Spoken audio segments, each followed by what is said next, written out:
जय गुरुदेव, जय दक्षिण कालिका, जय बटुक भैरवनाथ. नमस्कार मित्रांनो, अध्यात्मशास्त्र या युट्यूब चॅनलवर मी कालिका नंदनाथ आपल्या सर्वांचे सहर्ष स्वागत करत आहे. 2 दिवसापूर्वी एक आपण व्हिडिओ बनवला होता. म्हसोबाला बली विधान शास्त्र संमत आहे किंवा नाही, त्या संबंधी मी धर्मशास्त्राच्या आधारे त्या ठिकाणी मी माझं मत सांगितलं होतं. परंतु एका सबस्क्रायबरची कमेंट आलेली आणि त्यांनी लोकाचाराच्या अंतर्गत ही विधी मान्य, लोकाचार आणि वेदाचार हे दोन बाजू असतात असं त्यांचं काय काय म्हणणं होतं. तर आपण त्यांचं म्हणणं स्टेप बाय स्टेप ऐकून घेऊया. माझ्यासमोर माझे शिष्य बसलेले. आता मला मोबाईलवर शूटिंग असल्या कारणास्तव कमेंट वाचता येत नाही, म्हणून मी त्यांच्याकडून कमेंट वाचून एका त्या मुद्द्याचं आपण चर्चा करूया आणि खंडन सुद्धा करूया. तर रोहन राठोड असे म्हणतायत की म्हसोबाला बळी देण्याचा विधी हा लोकाचाराच्या अंतर्गत येतो आणि वेदाचार आणि लोकाचार या दोन्ही विधी असतात. म्हसोबा एक मुद्दा. तर ते म्हसोबाला म्हणतायत की म्हसोबा हा महिषासूर असून ती एक कनिष्ठ प्रकारची शक्ती आहे. बस ठीक आहे.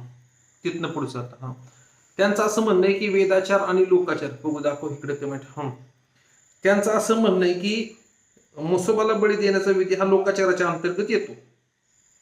वेदाचार आणि लोकाचार हे दोन्ही विधी असतात. बंधू दादा, वेदाचार आणि लोकाचार जरी दोन विधी असले, जरी दोन वेगवेगळे घटक असले, तरी या ठिकाणी एक गोष्ट ध्यानात घेणं आवश्यक आहे की दोन्ही हे समान नाहीयेत. त्याच्यातली एक श्रेष्ठ आहे, एकाला प्रधान आहे आणि एक उपप्रधान आहे. आणखीन समजून सांगतो. आपण भारत देशामध्ये राहतो, तर पहिल्यांदा केंद्र सरकारचा कायदा आधी चालला. पंतप्रधान हा मेन, पंतप्रधानाचा कायदा पहिल्यांदा चालणार. त्याच्या अंतर्गत राज्य शासन सुद्धा कायदे स्वतःचे निर्माण करू शकतो, परंतु राज्य सरकार असा कुठलाही कायदा निर्माण करू शकत नाही की जो केंद्र सरकारच्या विरोधात कायदा असेल. जर केंद्र सरकारने सांगितलं की अख्ख्या भारतात गांजा बॅन, तर राज्य सरकार त्याला अलाउड करू शकत नाही. केंद्र सरकारने जर सांगितलं की 500ची नोट बंद उद्यापासून, तर राज्य सरकार म्हणू शकत नाही की आमच्या महाराष्ट्रात फक्त चालेल म्हणून. केंद्र सरकारचं ऐकाय, राज्य सरकार स्वतःचे कायदे निर्माण करू शकतो, परंतु ते केंद्र सरकारच्या विरोधात असता कामा नये. तसे दादा, लोकाचार ते ग्राह्य आहेत की जे धर्मशास्त्राच्या विरोधात नाही. हे इथं तो ध्यानात घेण्याची गोष्ट आहे. तर ह्याच्याबाबत शास्त्राचा आधार सांगायचं झालं तर गीतेमध्ये एक श्लोक आहे, यह शास्त्र विधिवत मसृज्य वर्तते कामकारतः न सिद्धिम वाप्नोति न सुखम न परम गतिम. भगवान श्रीकृष्णाने गीतेमध्ये सांगितलेले की जे तुम्ही कार्यशास्त्राच्या विरुद्ध जाऊन करताल त्याच्यामध्ये ते कार्य तर नष्ट होईलच, परंतु त्याच्यामध्ये तुम्हाला सुख सुद्धा प्राप्त होणार नाही, सिद्धी नाही आणि तुमची दुर्गती होईल, मोक्ष प्राप्त होणार नाही. उगाच ठातूर मातूर तामसिक शक्तींना खुश करून क्षणिक सुखासाठी तुम्ही मोठ्या परमपदाला मुकणार. कर्ण पिशाचिनी सारख्या काही सुद्र शक्ती असतात, त्यांच्या नादामध्ये लोक स्वतःचं जीवन व्यर्थ घालवून टाकतात. थोडस सावध होण्याची गरज आहे. आपला मानव जन्म दुर्लभ आहे. पुढं अजून एक त्याच्यामध्येच भगवान श्री आता ह्याच्यामध्ये पुन्हा आणखीन एक श्रीकृष्णाने त्या श्लोकाच्या पुढे एक सांगितलेलं आहे. पुढे एक श्लोक आहे, तस्मात् शास्त्रम प्रमाणम ते कार्याकार्य व्यवस्थितो ज्ञात्वा शास्त्रम विधानोक्तम कर्म कर्तुर्मिहाहसी. म्हणजे ज्या वेळेला तुम्हाला लोकाचार आणि आता ही जी श्लोक आहे नाही का, तस्मात् शास्त्रम प्रमाणम ते कार्याकार्य व्यवस्थितो ज्ञात्वा शास्त्रम प्रमाणम ते कर्म कर्तुर्मिहाहसी, याचा अर्थ असा आहे मित्रा, ज्या वेळेला काय करावं आणि काय करू नये असा संभ्रम उत्पन्न होईल नाही का, त्यावेळेला म्हणजे वेदाचार आणि लोकाचार ह्याच्यामध्ये ज्या वेळेला कन्फ्युजन निर्माण होईल, हे याचा अर्थ आहे नाही का, की लोक हे म्हणतात मग हे करू का ते करू. त्या टायमिंगला शास्त्र तस्मात् शास्त्रम प्रमाणम ते कर्म कर्तुर्मिहाहसी हे भगवंतांनी स्वतःच सांगितलेलं आहे. त्यावेळेला शास्त्राच्या आधारे तुम्ही शास्त्राला प्रमाण मानून त्या पद्धतीने चाला, वेदांना प्रमाण मानून त्या ठिकाणी तुम्ही चाला, स्मृतीला प्रमाण मानून त्या ठिकाणी चाला. हे सांगायचं. भगवान शिवांची वाणी, तंत्र शास्त्र ह्याला प्रमाण माना तुम्ही. आगम निगम स्मृती पुराण यांना प्रमाण मानून त्या ठिकाणी चाललं पाहिजे. शास्त्राला प्रमाण मानून चाललं पाहिजे. कुठल्या शास्त्राला प्रमाण मानलं पाहिजे की ज्या परंपरेत आहे तुम्ही. तुम्ही ज्या परंपरेत आहे, तुम्ही गणपती असताल गणपत्य परंपरेचे ग्रंथ प्रमाण तुमच्यासाठी, तुम्ही शाक्त असताल शाक्तचे प्रमाण तुमच्यासाठी. तर ह्याचं दादा मी तुझं पहिल्याच मुद्द्याचं खंडन करून टाकतो मी, की तुझं जे म्हणणं आहे लोकाचार आणि वेदाचार मान्य आहे, लोकाचार वेदाचार, परंतु ह्या ठिकाणी वेदाचार हा प्रधान असल्या कारणास्तव तुझा लोकाचार वेदाचाराच्या अपोजिट नाही गेला पाहिजे. वेदांमध्ये असं कुठंच सांगितलेलं नाही नाही का की राक्षसासाठी तुम्ही बली करा, असुरासाठी बली करा, दैत्यासाठी बली करा. हे कुठंच शास्त्रामध्ये कुठल्याच शास्त्रामध्ये लिहिलेलं नाही. जर लिहिलं असेल तर मला तुम्ही त्याचं प्रमाण द्या, नाही का, की तो त्याचा ध्यान मंत्र काय आहे, त्याचा बलिमंत्र काय आहे, नाही का, त्याचं खडक पूजन मंत्र काय आहे, परत त्याचे न्यास काय आहेत, बली काय पाहिजे त्याला, बलिपूजनाचा मंत्र, बलिनिवेदनाचा मंत्र, बलिच्छेदन मंत्र, बलीचे निषेध, हे सर्व गोष्टींचा तुम्ही उल्लेख त्या ठिकाणी केला पाहिजे आणि शास्त्राच्या आधारे केला पाहिजे. शास्त्रात कुठले आहे त्याच्या दाखल्यासहित तुम्ही त्याचं वर्णन केलं पाहिजे. पुढचा तुमचा मुद्दा काय आहे, म्हसोबा हे महिषासुर असून कृष्ण प्रकारची शक्ती, ठीक आहे, ती सगळ्यांना माहितीचा. भगवतीच्या गणरूपात प्रतिष्ठित आहे. दादा, गणरूपात प्रतिष्ठित आहे हे कोणी सांगितलं तुम्हाला? उगा लोक म्हणतात म्हणून तुम्ही म्हणताय का? नाही काय, लोक तर असं पण म्हणतात की जाळीतला म्हसोबा काळूबाईचा सक्का भाऊ आहे, जाळीतला म्हसोबा काळूबाईचा आज आहे, कोण कोण म्हणतं आज सासरा आहे, मेहुणा आहे, दाजी, काही म्हणतात लोक. लोक म्हणतात म्हणून तुम्ही म्हणताय का त्याला शास्त्राचा काय आधार आहे? काही म्हणतात लोक, लोकांचं काय, लोक काही म्हणतात. शास्त्राचा आधार आहे का त्याला? शास्त्रीय आधार तुम्ही बोला. तर म्हसोबा हा गणरूपात प्रतिष्ठित आहे ह्याचं तुम्ही प्रमाण दिलं पाहिजे. फक्त देवीने त्याला मारलंय म्हणून तुम्ही त्याला म्हणताय का की गणरूपात प्रतिष्ठित आहे? अहो, देवी सायुज्यता मुक्ती त्याला प्राप्त झाली म्हणून आपण त्याचा सन्मान ठेवतो, मान देतो त्याला, की देवी सायुज्यता मुक्ती प्राप्त झाली, की देवी बरोबर एक युद्ध खेळलेला एक तो वीर आहे, नाही का, देवी बरोबर युद्ध खेळले त्याने म्हणून तो काय गणरूपात प्रतिष्ठित झालाय का? असं काय काय लोकांचा युक्तिवाद असतो. ते शेवटी शरण आला, तो देवीला म्हणाला की मला रक्त दे म्हणून बकऱ्या कोंबड्याचं. अहो, काय सांगताय तुम्ही? बंद करा तुमच्या या थापा. आता समाज सुशिक्षित झालाय, प्रमाण दाखवा तुम्ही समाजाला. कुठल्या ग्रंथात लिहिले त्याने देवीला बलिदान मागितले, प्रमाण दाखवा आणि मग तुम्ही बोला. तर दैत्याला ही जी मी लहानपणापासून ऐकत आलोय ह्या गोष्टी, की बाबा ती दैत्य मागतो देवीला, मग ती देवी देत म्हणून त्यालाच. आपण ह्याचं आहे का कुठं लिहिलेलं प्रमाण आहे का? मला तर कुठं दिसलंच नाही असं लिहिलेलं. मला तर सगळीकडे हेच दिसते की ती देवीसाठीच अर्पण केलं जातं. शास्त्र सांगतात, शास्त्र का म्हणतात हेच आहे की देवीसाठीच अर्पण आहे. ही लोकांचं काहीतरी उगं थप्पा. हा, पुढं काय ही म्हसोबाचे पूजन पूर्णपणे शास्त्रसंमत आहे. हा का तुमचं ते गणरूपात स्थित आहे तुम्ही म्हणताय, त्याचं मला प्रमाण तुम्ही दिलेलं नाही की कुठं लिहिलंय ही गणरूपात स्थित आहे. महिषासुराचं पूजन केलं जातं कारण की त्याला देवी सायुज्यता मुक्ती प्राप्त आहे, हे आम्ही पण मान्य करतो. देवी सायुज्यता मुक्ती प्राप्त झाली.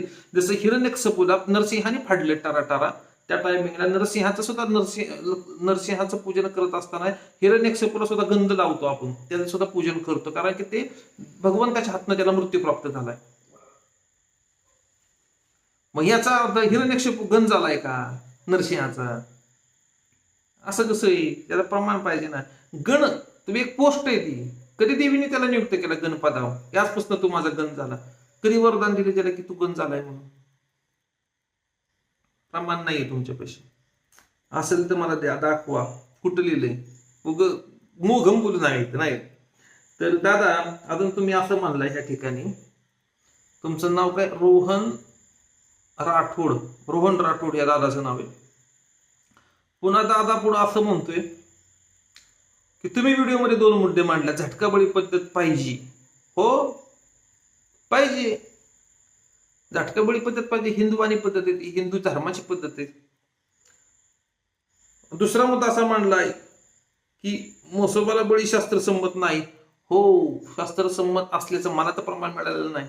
जोपर्यंत मला प्रमाण मिळत नाही तोपर्यंत मी त्याला शास्त्रसंमत मानणार नाही. माझा असे मित्रा, बाप दाखवण्याचे श्राद्ध घाल, हे तत्वाचं आहे आपलं काम. सगळ्या रोग बाहेर ठेव, बाप दाखवण्याचं श्राद्ध घाल, प्रमाण दाखव. हा, तर म्हसोबाला बळी नाहीच. हो, माझं म्हणणं आहे म्हसोबाला बळी नाहीच. दादा मी असं म्हणत नाही म्हसोबा तुझी भक्ती असेल तर, मी असं म्हणत नाही म्हसोबाची पूजा नाही केली पाहिजे. म्हसोबाचं पूजन ही अंश मात्र केलं पाहिजे असं मी मानतो. अर्घ्य आम्ही सुद्धा भूतप्रेत पिशाचांना देतोच की, वेताळांना देत असतो की अर्घ्य. देवीचं पूजन करताना त्यांना सुद्धा अर्घ्य पूजन देत असतो, नाही का. त्यांना सुद्धा नाम मात्र त्यांचं सुद्धा एक अंशात्मक तर्पण पूजन अर्घ्य त्यांना देत असतो आम्ही. पण याचा अर्थ असा नाही की त्यांना मुख्य देवता करून त्यांच्याच नावाने आम्ही बलीचा कार्यक्रम करू. आले ते ध्यानात. तर त्यांचं भूतबली नावाचं एक विधान असतं. तर देवी देवतांचं पूजन करत असताना पंचब्रह्म अंतर्गत ब्रह्म, देवी देवता, पित्र, नाही का, ऋषीमुनी, भूतप्रेत पिशाच या सगळ्यांना द्यावं लागतं त्यांचा त्यांचा भाग. परंतु त्याला एक सिस्टीम आहे, कसं पण नाही त्या गोष्टी. हा, तर माझं म्हणणं आहे म्हसोबाला बळी नाहीच. हा, मी त्याच्यावर कन्फर्म आहे. तर बळी झटका पद्धतीने व्हायला, भगवतीचं पूजन करताना म्हसोबाचे पूजन अनिवार्य आहे. ठीक आहे, ती मी पण सांगितलेलं आहे माझ्या व्हिडिओमध्ये की भगवतीचं पूजन करत असताना म्हसोबाचं सुद्धा अंशात्मक पूजन आवश्यक आहे, नाम मात्र. ठीक आहे, ती तुमचं जसं महादेवाच्या नंदीचं दर्शन घ्यावं लागतं, विष्णू यज्ञ करताना ब्रह्म इंद्रादी देवतांच्या आहुत्या द्यावा, ही सगळं मी आधी माझ्याच व्हिडिओमध्ये सांगितलेलं की त्याचं अंशात्मक पूजन आवश्यक आहे. पण आराध्यामध्ये दैत्य आणि गणांचं पूजन केल्याशिवाय पूर्णत्व नाही. ठीक आहे, काय प्रॉब्लेम नाही. अंशात्मक नाम मात्र, गंधम समर्पण, पुष्पम समर्पण, बास, विषय फिनिश. मग डायरेक्ट भगवतीकडे परत लक्ष असं पाहिजे. नाही त्याचं तासभर पूजन करत बसल्याने भगवतीचं 5-10 मिनिटात ओराकले हे नाही चालणार ना. लोक तसं करते तो. तर तिथंच म्हणजे महादेवाकडे जायचंच नाही, नंदीच्या गळ्यात पडून रडायचं. देव बेल्ट आणि पिंडी कसं जाग. पण लोकांचं कसं आहे माहिती का, मेन देव सोडायचा, इकडंच गायब. तर हा, पुढं तुमचं असं म्हणणं आहे की म्हसोबा हा महिषासूर तांत्रिक पद्धतीची देवता आहे. ठीक आहे, आणि तामसिक वृत्तीच्या शक्तींना मांसमध्यानेच पूजन लागते. हे कोणी सांगितलं, हे कोणी शिकवलं तुम्हाला की तामसिक पद्धतीच्या देवतांना मांसमध्यानेच पूजन लागतं? दुसऱ्या कशाने पूजन नाही केलेलं चालत का त्यांना? तुम्हाला असं वाटतंय का की माणसाचा आणि मद्याचा काय अनुकल्पच नाही, असं वाटतंय का तुम्हाला? देवीची किती मोठी सेना आहे, नाही का, कितीतरी गण आहेत, कितीतरी गण आहेत. मग एकट्या म्हसोबालाच तुम्ही बली का देताय? कोट्यावधी गण आहेत, कोट्यावधी का नाही बली? मग सगळ्यांना तृप्त करा ना. सिंहाच्या नावाने का नाही बली? सिंह पण आहे ना, तिच्या हाताखाली कितीतरी सेना काम करतात. 64 योगिनी तिच्या हाताखाली काम करतात. मग 64 योगिनींना 64 बली करणार आहे का तुम्ही? अष्टभैरव तिच्या आधीन चालतात, अष्टभैरवांना बली करणार आहे का? 8 मुकुड कापणार का? म्हसोबाचाच काय एवढा लाड चाललाय? हे सुद्धा कुठेतरी एक संशोधनाचा विषय आहे. म्हसोबाच्या रूपावर सुद्धा काही जण भाळतात. एक लक्षात घ्या, ती म्हसोबाची अशी शिंग, ती म्हसोबाची तशी दात, नाही का, त्याचं ते तसं गोजीरवाना गोंड स्वरूप, नाही का, कुठंतरी लोक भाळतात म्हसोबावरती. पण ही एक गोष्ट लक्षात घेण्याची की तुम्ही चुकीच्या रस्त्याने चाललाय, शास्त्राच्या विरुद्ध चाललाय. गाडी तुमची कुठंच चालली, फक्त तुमची गाडी जिकडे चालली, तुम्ही ह्या जाग्यावर या, पहिल्यांदा बघा शास्त्र काय सांगतात. हे मला या व्हिडिओच्या माध्यमातून सांगत नाही. तर पुढं हे दादा काय म्हणलाय, जर तुमचं असं म्हणणं असेल की लोकदेवतांना बळी देणे शास्त्रसंमत नाही. लोकदेवता म्हणजे काळूबाई सुद्धा लोकदेवताच आहे दादा, यमाई सुद्धा लोकदेवताच आहे, पंढरपूरचा विठ्ठल सुद्धा लोकदेवताच आहे. हे सगळे लोकदेवताच आहेत, नाही का. जे नवदुर्गा, दस महाविद्या हे तांत्रिक देवता आहेत. काळभैरव तांत्रिक देवता आहेत. ज्यांचं शास्त्रामध्ये वर्णन आहे ते तांत्रिक देवता आहेत. ज्यांचं शास्त्रामध्ये नाव नाही, वर्णन नाही, ह्या सगळ्या लोकदेवता आहेत. जानाबाई सुद्धा आमची लोकदेवताच आहे. पण ती हाय चंडिका, देवीचं स्वरूप आहे. जरी लोकदेवता असली तरी तिथं त्याच रूपात पूजा देणार दुर्गा सप्तशतीने. आलं का तुमच्या लक्षात? पंढरपूरचा विठ्ठल हा लोकदेवता जरी असला तरी त्याचा विष्णूचे सर्व उपचार त्याच्यावर होणार. पुरुष सुक्ताने त्याचं पूजन होणार, पुरुष सुक्ताने लोकदेवता असला तरी. म्हणजे हे मला सांगायचं. लोकदेवता सगळेच आहेत. म्हणजे तिथं काय लिहिलं तुम्ही, लोकदेवतांना बळी देणे शास्त्र संमत नाही. हे पण बघितलं पाहिजे की तो लोकदेवता कुठल्या कॅटेगरीत आहे. तो देवीच्या कॅटेगरीमध्ये आहे, भैरवनाथाच्या कॅटेगरीमध्ये आहे, का राक्षसाच्या कॅटेगरीमध्ये.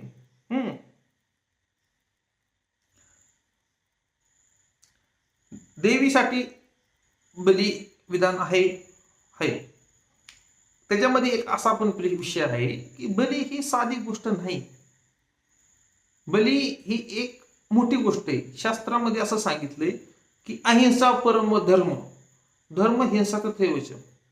अहिंसा ही परम धर्म पहिल्यांदा पाळली पाहिजे, परंतु धर्म कार्यामध्ये होणारी हिंसा तथैवच त्याप्रमाणेच मानली पाहिजे. इथं दोन एकदम विरुद्ध टोक ह्या ठिकाणी एकत्र होतात. म्हणजे एकीकडे शास्त्र सांगते अहिंसा आणि एकीकडे सांगते हिंसा. धर्मासाठी झालेली हिंसा झाली तर धर्मशास्त्राच्याच पद्धतीने झाली पाहिजे, ही शास्त्राचं म्हणणं आहे. म्हणून मी सांगितलं मागाशी सुद्धा, तुमचा लोकाचार वेदाचाराच्या, शास्त्राचाराच्या, धर्माचाराच्या विरुद्ध नाही पाहिजे.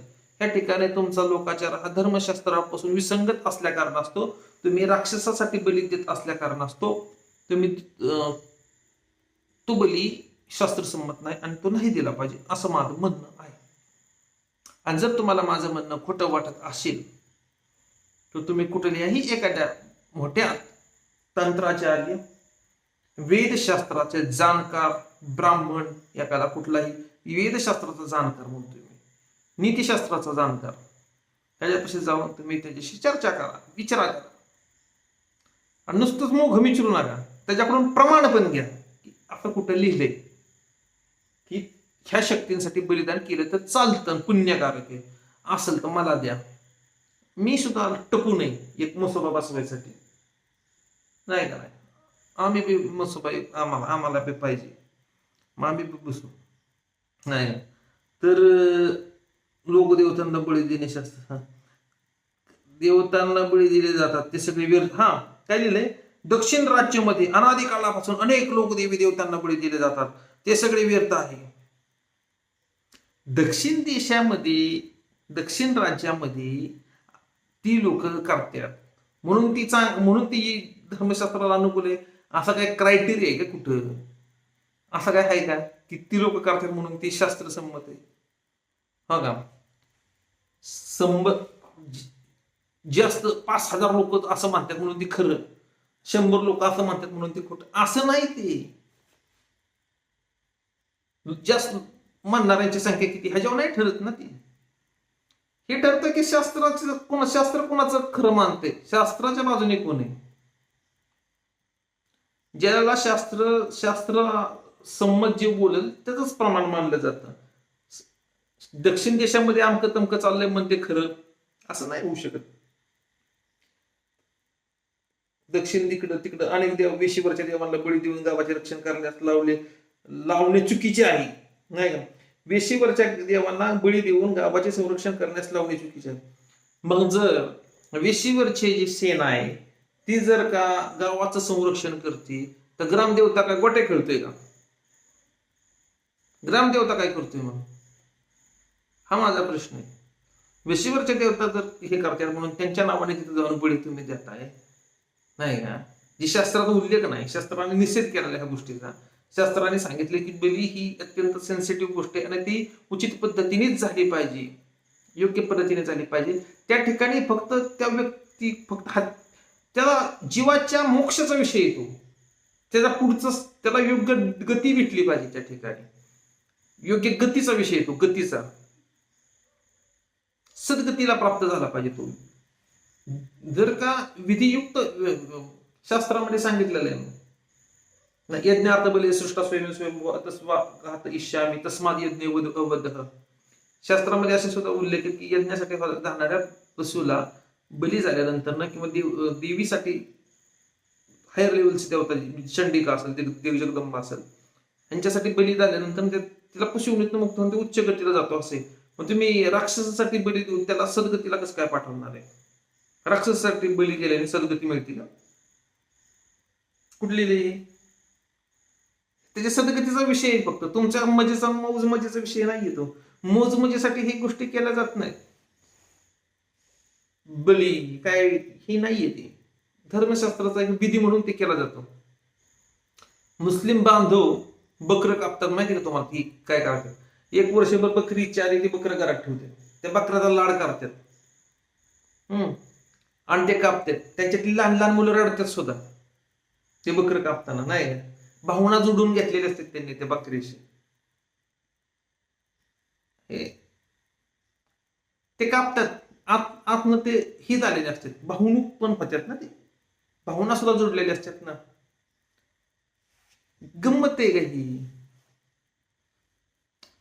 तुम्ही समजता तसं नाहीये ती. तर हे एक लक्षात तुम्ही घेतलं पाहिजे. ठिकाणी एक एक मुद्दा तुमचा घेऊन मी त्याचं खंडन करणार आहे, नाही का?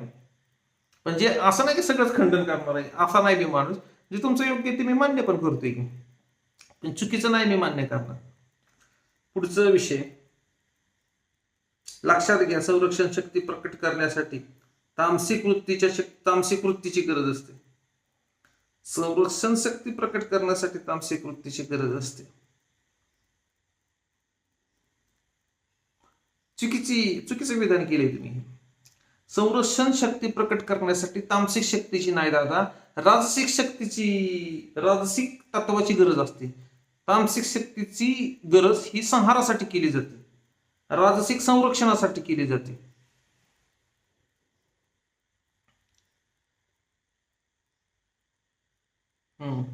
संरक्षण ही राजाचा धर्म आहे.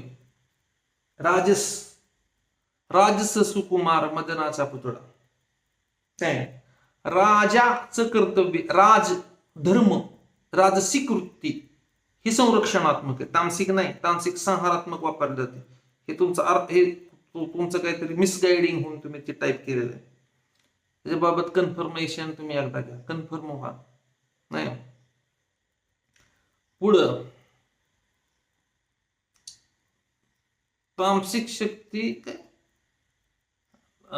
ही तामसिक शक्ती बळीच्या रूपातून माध्यमातून पूर्ण होत असते.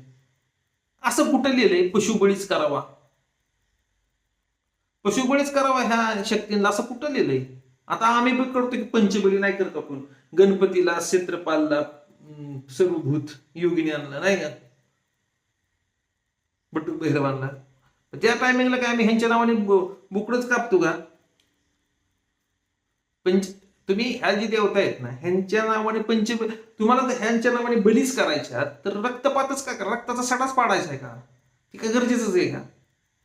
विधीच्या विरोधात जाऊन, धर्माच्या विरोधात जाऊन तुम्ही ह्यांच्या नावाने ज्या टायमिंगला तुम्हाला करायचंय, तुम्ही उडदाची खिचडी, त्याच्यात दही टाकलं, मांस तुल्य आहे ना ते. तुम्ही तिथे लिहिलंय की एका ठिकाणी काय लिहिलंय, मध्य मांसाशिवाय ही होऊच शकत नाही. ते तुम्हाला माहितीच नाही. मध्य मांसाला अनुकल्प आहे दादा शास्त्रामध्ये. ज्या ठिकाणी मध्य मांस नाही वापरायचे आपल्याला, त्या ठिकाणी पण असं नाही की आणखी नियम आहेत, कोणी वापरायचं कोणी नाही वापरायचं. परंतु त्या ठिकाणी तुम्ही उडदाची खिचडी, दही, कुंकू त्याच्यामध्ये टाकून, तांदूळ, उडीद, दही, कुंकू, आल्याचं गुळाचं पाणी, हे सुद्धा मदिरेच्या जागी वापरू शकता. उडदाचं, तांदळाचं, दह्याचं मिश्रण मांस म्हणून वापरू शकता. झालं मांस. मद्य कशाला लागतं? रक्तपात त्या ठिकाणी.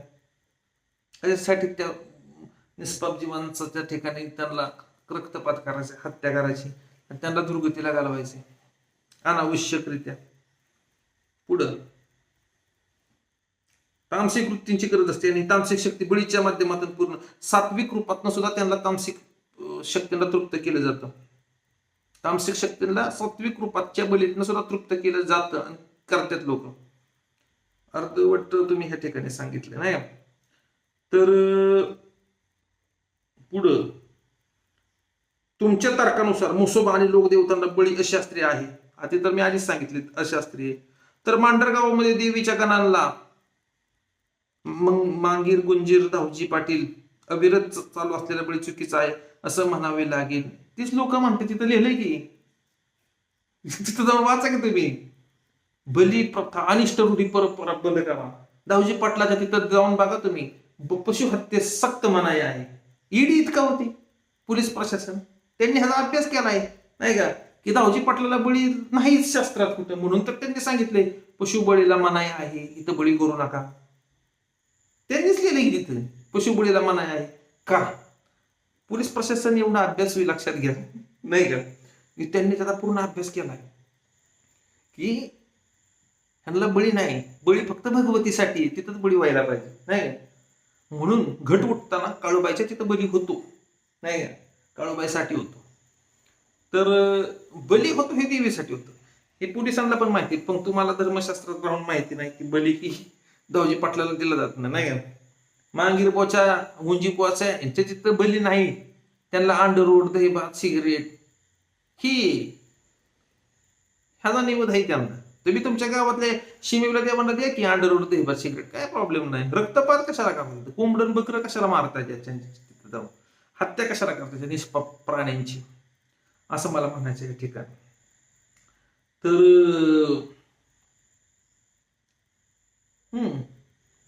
मी हीच सांगितलं नाही का तुमचं मांगीर बाबा, गुंजीर बाबा, आणि मग बळी चुकीचा आहे असं म्हणावं लागेल. म्हणजे याचा अर्थ मांढरदेवी या ठिकाणी चालू असलेलं अविरतपणे म्हणजे हे चुकीचं म्हणावं लागेल. हो, जर कोण असं करत, तुम्हाला असं वाटतंय का मांढरदेवी ह्या ठिकाणी जी चालतं ती मांढरदेवी ह्या ठिकाणी चाललंय आणि म्हणून ती योग्य आहे असं तुम्हाला वाटतंय का? असं जर तुम्हाला वाटत असेल तर मग ती हास्यास्पद गोष्ट आहे. मांढरदेव काळूबाई ह्या ठिकाणी काय चालतं हे जरा डोंगराला येडा घालून बघा, मग तुम्हाला कळेल. तुमचं डोळ पांढरं वाटेल. अहो काय त्या झाडाला खेळ, लिंबन, बाहुल्यान, टाचण्यान काय काय ठोकलेलं असतं, काळं बिब्ब, तिथल्या चिठ्ठ्याचं काढून वाचल्या तर एखाद्याला कस तरी होईल, एखाद्याचा आत्मा भयभीत होईल, घाबरेल एखादा, नको नको नको नको जीव होईल त्याला. त्याला असं वाटत तिथंच धरणीने गिळून टाकावं, आकाशाने वर मला उचलून न्यावं, असं तिथं होईल. ह्याला घोडा लावून टाक, ह्याचं वाटोळं करून टाक, असलं ह्याच्यात लिहिलेलं असतं. बारक्या बारक्या पोरांच्या नावाने सुद्धा त्या ठिकाणी खिळे ठोकलेले असतात फोटोंना त्यांच्या, हे त्या ठिकाणी चालतं. आणि तुम्ही तर तुमच्या ह्या बोलण्यातनं, तुमच्या ह्याच्यातनं असं इंगित होतंय की मांढरदेवी ह्या ठिकाणी चालतंय म्हणून ती योग्य आहे. मग मांढरदेवीच्या ठिकाणी हे चालतं ही योग्य आहे का? अहो जित्या कोंबड्यांच्या नारड्यातनी खिळे ठोकलेले तिथं गावलेले, अख्खा कोंबडा जित्ता त्याच्या नारड्यात खिळा ठोकतात झाडाला, हे तुम्हाला हे कुठल्या धर्मात बसतं, कुठल्या शास्त्रात हे असलं कृत्य, निर्घुण कृत्य हे असलं. तर काळूबाईच्या बाबत तर तुम्हाला आता माझ्या चॅनेलवर त्यांचं चालू आहे आपला कार्यक्रम, माननीय धर्मादाय आयुक्तांच्या कार्यालयात. त्यांनी मला तिथं जप साधना करताना उठवलं होतं. मग ती एखाद्या भक्ताला त्या ठिकाणावर जप साधना करताना उठवतात. हा, तर हे चालतं तिथं. एखादा जप साधना करायला बसला की नामस्मरण करत असेल, मंदिरात नाही बाहेर, तर त्याला उठवतात. हे असं सुद्धा ते करायची माणसं कमी करत नाही, तो ती भीत नसतात. ती त्यांना कसली भीती नाही, खतरनाक काम आहे तिथं. त्यांना ते देवाला सुद्धा भीत नाही. देवाच्या भक्त म्हणजे त्यांना चेंडूच वाटतो, फुटबॉल सारखीच उडून लावतात ती. असं करायची ती माणसं लय खतरनाक आहेत. आणि मला तर त्यांनी डायरेक्ट सांगितलं होतं, हे तर येऊन जप बिप काय करायचं नाही, सक्त मनाई म्हणजे इथं. त्याच्याबाबत मी कोर्टात मागितलंय नाही, मग आता माननीय कोर्ट काय नाही देते ती, तो विषय कोर्टात चालू, तारखा चालू आहेत त्याच्या पुढं. मग आपण अंगात संचार येण्याचा शास्त्रांमध्ये उल्लेख नाही, मग आपण त्याला मानतातच का? जर का वेदशास्त्र आणि श्रुती स्मृती जर म्हणल्या की अंगात येणं ही गोष्ट अस्तित्वात नाही, खोट आहे, तर मग मी म्हणेन की खोट आहे. पण श्रुती आणि स्मृतीमध्ये असं कुठंच सांगितलेलं नाही, श्रुती स्मृतीने, आगम निगमनी, की अंगात येणं संचार हे खरा आहे का खोटा आहे, किंवा ह्याच्याबाबत काहीच मत दिलेलं नाही. त्याच्यामुळे की मी माझ्या बुद्धीवर सद्बुद्धीचा उपयोग करून मी ह्या गोष्टीचं हे करत असतो. 1+1=2 ही जितकं प्रमाण मानलं जातं, तसं स्मृतीचे वाक्य प्रमाण मानले जातं. असं आहे. श्रुती स्मृती सांगेल ती अंतिम ब्रह्मवाक्य बोललं जातं त्याला, ब्रह्मवाक्य. ब्रह्मवाक्य संचार अस्तित्वात नाही, संचालनात येत नाही, काय येतो ह्याच्याबाबत त्यांच्या काही लक्ष दिलं नाही शास्त्रकारांनी. शास्त्रकारांना हा विषय जास्त काही गुंतागुंतीचा वाटलेला दिसत नाही, कारण की माझ्या आतापर्यंत वाचण्यात आलेलं नाही. परंतु साधू संतांची जर चरित्र पाहिली तर त्या चरित्रामध्ये हे असे वर्णन आहेत, उल्लेख आहेत, आढळलेले आहेत, म्हणून आपण त्या गोष्टींचं अस्तित्व मानतो. आणि आता प्रॅक्टिकली आपल्याला काही गोष्टी दिसतात, पण अनुभव पण येतो, त्यामुळे मानतो मी ते. तर ह्याचा त्याचा काही संबंध नाही, युक्तिवाद. पुढं माळ, परडी, वेताची काठी शास्त्रामध्ये उल्लेख नाही, मग ते निरर्थक आहेत का?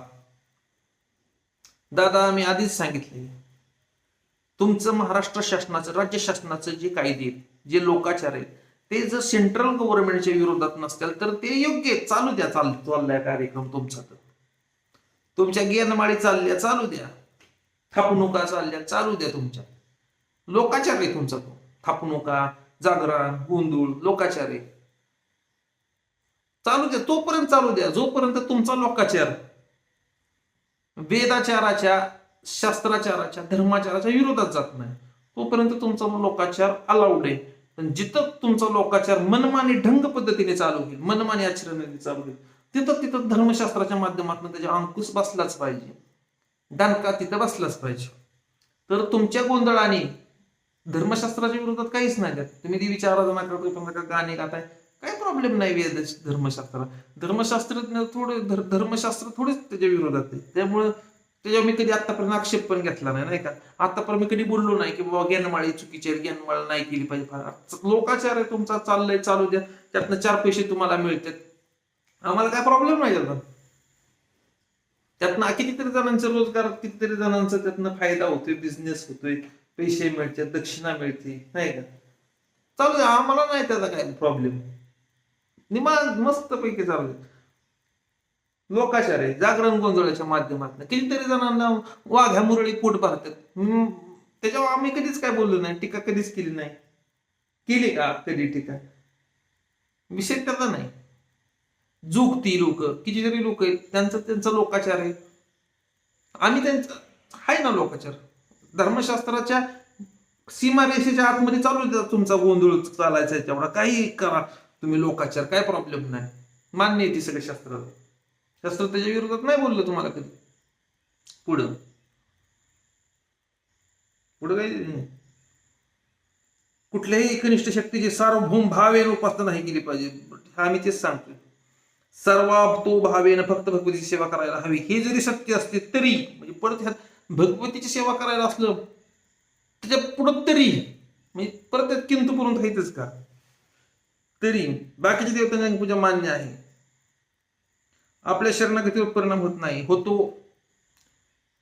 तुम्ही जर इष्टदेवता सोडून बाकीच्या देवतांचं जास्त चोस केलं तर इष्टदेवतेवरची निष्ठा कमी होती आणि ही ते होतं. मी असे बघितलेले आहेत लोक, बरीच आधी देवीची भक्ती करत होती, नंतर ही चेड्यांच्या जी नादाला लागली, तिची देवी कुठल्या सांदीला, ती चेडच ती देवीच्या सिंहासनावर. 2 मिनिटात देवीची पूजा आटोपते, 2 तास चेडीची पूजा चालते. परिणाम होतो नाही होत असं नाही, बघितल्यात. त्यांचं तेज हरण झालेलं आहे, सगळं तेज राहिलेलं नाही त्यांच्यावर, दुर्गती झालेली आहे त्यांची, अत्यंत निगेटिव्हिटीने भरलेली आहेत नाही का. आणि दुःखी आहेत, त्यांना शांती नाहीये, अशांत आहेत, अतृप्त आहेत, पीडित आहेत. परम काय भक्तवत्सला जगदंबेचं पूजन सोडून जर भूतप्रेत पिशाचांच्या नादाला लागले तर काय होणार आहे. तर पुढं काय यांनी राहिला प्रश्न मुसलमानांकडून हलाल करण्याचा, ते चुकीचे आहे. चालू आहे ना, चुकीचे आहे तर तुम्ही मानलाय, म्हणजे मला अनुमोदन दिले तुम्ही एका दृष्टिकोनातून इथं, नाही का, की मुसलमानाकडून हलाल करण्याचा, राहिला प्रश्न मुसलमानाकडून हलाल करण्याचा, ते चुकीचे आहे. विषय क्लोज होत होता इथं. पण तुम्ही पुढे काय बोललाय, पण तसं केल्याने बळी स्वीकार होतो असेही नाही, मग चुकीचं आहे. एका ठिकाणी तुम्ही दादा म्हणताय एका ठिकाणी म्हणताय तुम्ही की मुसलमानांकडून केला म्हणून अस्वीकार होत नाही, असेही नाही. ही काय बोलताय, तुम्हाला समजतंय का? आता माझा प्रश्न आहे तुम्हाला, बली ही एक विधी आहे, बरोबर? बली ही एक विधी आहे. त्याच्यामध्ये दोन प्रकार आहेत, एक हिंदू पद्धत आणि एक इस्लामिक पद्धत, बरोबर? हे बी मान्य आहे तुम्हाला. इस्लामिक पद्धत आहे कलमा पडून, हिंदू पद्धत आहे झटका करून, मंत्र वेद मंत्र पडून किंवा तंत्रोक्त मंत्र पडून, खडक पूजन इत्यादी काही न्यास विधी इत्यादी आपलं जे काय विधी आहेत ते करून, आणि कलमा पडून, हे दोन विधी. तसंच लग्नाचे सुद्धा दोन विधी आहेत दादा. इस्लामिक पद्धतीतनं सुद्धा कलमा पडून लग्न लावलं जातं आणि वैदिक पद्धतीतनं सुद्धा लग्न लावलं जातं. तुम्ही लग्न कुठल्या पद्धतीने करणार? वैदिक पद्धतीने करणार का कलमा पडून करणार? कशा पद्धतीने करणार लग्न? हा माझा तुम्हाला प्रश्न आहे. कलमा पडून तुम्ही हिंदू देवांना बली देणार का? कुणी चाललंय तुमचं डोकं? मला कळालं. जी तिथं जो विधी करणार आहे तो व्यक्ती, तो म्हणतो अल्लाह के सिवा कोई माबूद नाही, देव अल्लाह शिवाय कोण पूजनीयच नाही, मूर्ती पूजा कुफ्र आहे त्यांच्यासाठी. काय म्हणतात? कुफ्र म्हणतात ना, काय म्हणतात? कुफ्र काहीतरी म्हणतात ते. मूर्ती पूजा महापाप समजतात, ते हास्यास्पद समजतात. तुम्ही देवीच्या मूर्ती पुढे त्यांच्याकडून बली करून घेताय आणि ह्याला तुम्ही म्हणताय की चालतं. काय धन्य आहे तुमच्याकडं, नमस्कार, धन्यवाद, धन्य आहे तुमच्या पुढं, तुमच्या बुद्धीला वंदन करतो मी त्रिवार. पुढं आता पुढं अजून काय, त्याने जरी कलमा पडला असला तरी समोर जी शक्ती आहे तिला तो भाग मिळतो. कलम्यामध्ये एवढी शक्ती नाही की तो जीव अल्लाला प्राप्त होईल. एक सांगतो तुमच्या माहितीसाठी, अल्लाह इस्लामिक पंथ सुद्धा आहे. इस्लाम हा एक पंथ आहे. जसं हिंदू एक पंथ, एक मार्ग ईश्वरापर्यंत जाण्याचा, तसा इस्लामिक सुद्धा एक मार्ग आहे.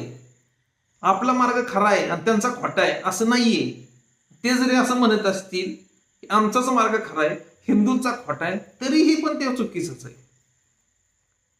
भगवान श्रीरामकृष्णांनी स्वतः सांगितलेले की इस्लामिक सुद्धा एक पंथ आहे आणि तो सुद्धा ईश्वरापर्यंत जातो आणि हिंदू पंथ सुद्धा ईश्वरापर्यंत जातो.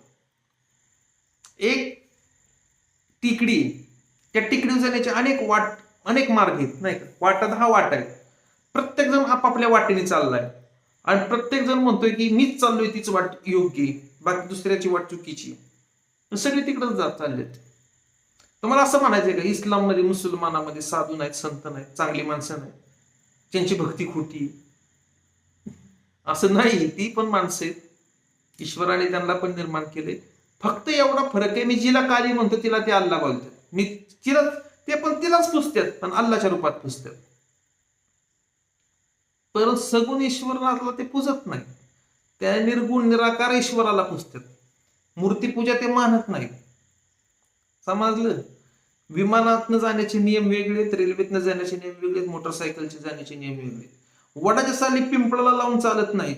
त्या ठिकाणी मुसलमानाकडून तुम्ही देवी पुढे बली करून वडाच्या साली पिंपळाला लावण्याचा प्रयत्न करताय, त्याने काय होत नाही म्हणताय. तुम्ही म्हणताय कलम्यात एवढी ताकद नाही की ते अल्लाह बली स्वीकार करेल. हे तुम्ही कोण ठरवणार? हे कशाच्या आधारे तुम्ही बोलताय? मोगम ते तर म्हणतात आम्ही अल्लाच्या नावाने कुर्बानी केलेली अल्लाह स्वीकार करतो. अहो आपण ती बोकडं किती किती लाखाची घेतात, 5-5, 6-6 लाखाची बोकडं घेतात. ती मोठी मोठी बघा तुम्ही, लय मोठी मोठी बोकडं घेतली. कशासाठी घेतात? ती चांद असल्याला जर बोकड असला तर काय 25 लाख 30 लाख म्हणलं तरी मोजतात. ती ईडी आहेत काय? ती श्रद्धा काय आहे का नाही त्यांची? बाबा अल्लाला ती त्यांचा विश्वास आहे ना तेवढा की आम्ही दिलेली कुर्बानी अल्लाह स्वीकार करणार आहे, मग त्यांची कुर्बानी अल्लाह स्वीकार करतो असं त्यांचं मत आहे. तुम्ही मानताय फक्त की नाही स्वीकार करत. काय उपयोग नाही त्याचा. तुम्ही ही काहीतरी लहान पोरागत बोललाय नाही का? पुढे बघू आपण तुम्ही काय बोललायचं.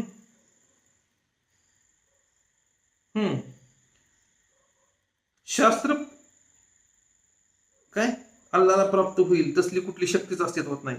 इथं काय लिहिलंय तुम्ही की कलम्यात शक्ती नाही आणि तो जो अल्लाला प्राप्त होईल, कारण तसली कुठली शक्तीच अस्तित्वात नाही. ती त्याला कशी प्राप्त होईल? म्हणजे अल्लाच अस्तित्व नाही असं तुमचं म्हणणं आहे. चुकीचं म्हणणं आहे तुमचं. म्हणणंच चुकीचं आहे तुमचं. अल्लाह पण अस्तित्वात आहे, कृष्ण पण अस्तित्वात आहे, सगळे अस्तित्वात आहे. सगळे एका शक्तीची भिन्न भिन्न रूप आहेत. भिन्न भिन्न रूप आहेत सगळ्या शक्तीची. हे सगळं आहे, मार्ग सगळ्यांचे आहेत वेगवेगळे. ते त्यांच्या दृष्टिकोनातून अल्लाह अस्तित्वात आहे. ज्या शक्तीला मी बघितलंय ते तुम्ही जरी बघितलं नसेल, त्या शक्तीला मी त्या शक्तीला बघितले, माझ्यासाठी ती अस्तित्वात आहे. तुमच्यासाठी नसू द्या नसेल तर. एखादा खैस मला दिसलाय, तुम्हाला नाही दिसला, पण माझ्यासाठी ते खैस आहे, अस्तित्व देतात. माझ्यासाठी तो अस्तित्वात आहे, कारण की मला त्याचा अनुभव आलेला आहे. तसं अल्लाचा त्यांना अनुभव आलाय, त्यांच्यासाठी अल्लाह अस्तित्वात आहे. तुमच्यासाठी नसला तरी त्यांच्या दृष्टीने तो सत्य आहे. त्यामुळं त्याचं खंडन हे तसं झालं. पुढं काय शास्त्र पद्धतीने बळी झाला पाहिजे. 3 प्रकारची विधी असतात: सात्विक, राजसिक, तामसिक. मंत्रात्मक विधी असली तर ती सात्विक आणि शास्त्रीय होते, त्याचे पुण्यफळ ही अधिक प्राप्त होते. पण अमंत्रक विधी ही तामसिक असतात, पण ते निष्फळ ठरतात. काय लिहिलं इथं? पण अमंत्रक विधी ही तामसिक असतात, पण ते निष्फळ नसतात. म्हणजे तुमचं असं म्हणणं आहे की अविधी केलेला बळी निष्फळ नसतो. आम्ही पण म्हणतोय की निष्फळ नसतो. आमचं पण असं म्हणणं आहे की निष्फळ नसतो. त्यांनी पापाची प्राप्ती होती, त्यांनी नरकाची प्राप्ती होती, त्यांनी अधोगती होती. आम्ही पण म्हणतोय की निष्फळ नसतो. आमचं मत आहे निष्फळ नसतो. आम्ही तरी कधी म्हणले ते सफल होतो म्हणून? निष्फळ पण होत नाही तो. म्हणजे त्याला फळ मिळतच, फक्त वाईट फळ मिळणार. त्याला पाप लागणारच ना, केलेलं कर्म फळ देतच. चांगलं पेरा नाही तर वाईट पेरा. उदाहरणार्थ शिवलिंगाला मंत्रात्मक रुद्राभिषेक कसा करावा याचा उल्लेख शास्त्रामध्ये आहे. पण अविधीने जरी शिवलिंगावर 1 लोटा जल अर्पण केले तरी ते शंकराला प्राप्त होते. एका बली विधान म्हणजे एखादा जीव घ्यायचा एखाद्याचा, ह्याचा तुम्ही शंकरा वाचलेल्या पाण्याची तुलना करताय? ही बरोबर होऊ शकते? पिंडीव पाणी वाचल्याने ही शास्त्राच्या विरुद्ध नाहीये. शास्त्रात असं सांगितलेलं नाही कुठंच की पाणी ओतू नका असं बिनमंत्राचं म्हणून. रिस्ट्रिक्शन नाहीये शास्त्राचे, त्यामुळे त्याचं पुण्य मिळेल तुम्हाला. पण जिथं रिस्ट्रिक्शन शास्त्राने दिलं तिथं ते पाळलीच पाहिजेत ना. विषय शास्त्रांच्या निर्बंधाचा आहे. शास्त्राचे निर्बंध झुगारोल करण्याचा कोणी जरी म्हणत असेल लोकाचार्य म्हणून आम्ही करतो, फलाना अमंत्रक पद्धतीने करतो, मनमान्या पद्धतीने, ते नाही, ग्राह्य नाहीये ते. तुमचे लोकाचार हे धर्मशास्त्रालाच धरून असलेले चालत्या, तेच मान्य आहेत. इतर लोकाचार हे मिथ्य आहेत आणि ते काय म्हणतात अमंगळ रूढी परंपरा अंतर्गत येतात, अंधश्रद्धे अंतर्गत येतात. नाही तरी मस्त गेले. तसेच भगवती किंवा मसोबाच्या समोर जरी मंत्रक बळी दिला तरी ती भगवतीला प्राप्त होतो. या विषयावर मतभेद असू शकतात. पण शाक्त मार्गात हा जो तुम्ही शब्द प्रयोग केला, तुम्ही शाक्त आहे का? तुम्ही शाक्त आहे का? शाक्ताची व्याख्या माहिती का तुम्हाला? शाक्त कुणाला बोललं जातं? शाक्त कुणाला बोललं जातं? तुम्ही म्हणताय आम्ही शाक्त आहे, पण खरंच शाक्त आहे का तुम्ही? शाक्त कुणाला म्हणलं जातं? का फक्त हा विषय वेगळा होईल त्यामुळे आता नाही का, आणि भावना दुखवू शकतात अनेकांच्या. पण शाक्तची व्याख्या वेगळी. शाक्त कोण, शाक्त कुणाला म्हणलं जातं हे वेगळं आहे. हे असं नाहीये की तुम्ही शक्तीला पुजताय म्हणून तुम्ही शाक्त झाला, एवढं सोपं नाही ते.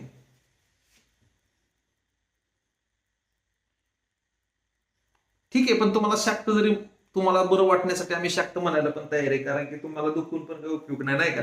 कशासाठी विनाकारण तुम्हाला नाराज करायचे.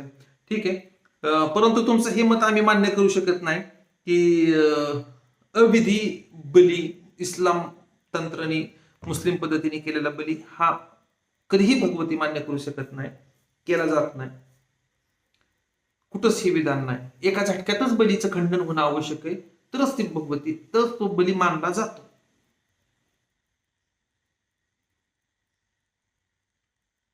कलमा पुढून त्याच्या नाट्यावरती सुरी फिरून ते बे बे बे बे फेफे फेफे करणार, तार पाडणार, इकडे तिकडे भिरी भिरी बागणार, त्याचा माशासारखा आत्मा तार पाडणार, हे असं नाही भगवतीला मान्य. त्याच्या वधामध्ये सुद्धा करुणा आहे देवीची, करुणा. तात्काळ त्याला मुक्त, पीडितनं मुक्त होऊन तो पुढच्या गतीला गेला पाहिजे. करुणा आहे त्याच्यामध्ये सुद्धा. हल करण्यात मजा नाही त्याचा. भगवतीने हल करण्याला कधीच हे दिलेलं नाही.